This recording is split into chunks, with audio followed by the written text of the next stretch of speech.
तर good morning मित्रांनो, मला कंस फार आवडतात. त्यामुळे देवका मॅडमने 1 किलो कंस आणली होती. त्यामुळे जरा स्टॉक करून ठेवली. उकडलेली कंसन एवाकोडाचा रोल दणकवला आणि लाल लाल कलरची मोकार वेगवेगळी फळं आणली होती, ती पण थोडी थोडी दणकवली. मोठ्या घरी गेल्यावर कळलं की टपू शेटला मैत्रीण आणली होती. तिचं नामकरण विधी करून तिचं नाव ठेवलं बबिता.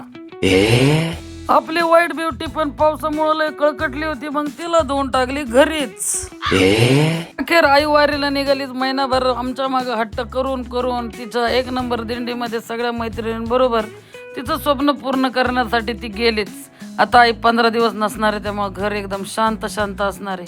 असोच मित्रांनो, आईला सोडल्यानंतर माझ्या बड्डेची थोडीशी कपड्याची शॉपिंग राहिली होती. त्यामुळे देविका मॅडमने आजही सुट्टी घेतली होती. मग आम्ही डायरेक्ट गाठलं फिनिक्स मॉल. माझे शिवायचे कपडे फर्स्ट इम्प्रेशनमध्ये देऊन फिनिक्स मॉलमध्ये गेल्यानंतर यांची बाकीची बाष्कळ खरेदी चालू झाली आणि इकडे तिकडे फिरायची नाटकं चालू झाली.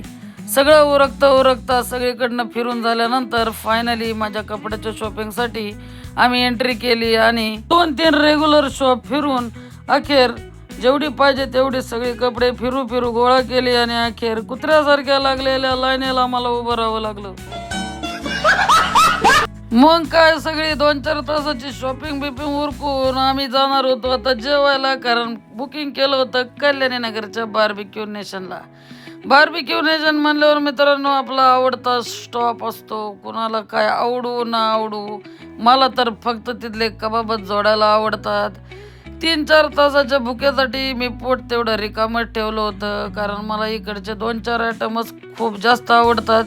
त्यामुळं दे दनादन दणका मी चालू ठेवला.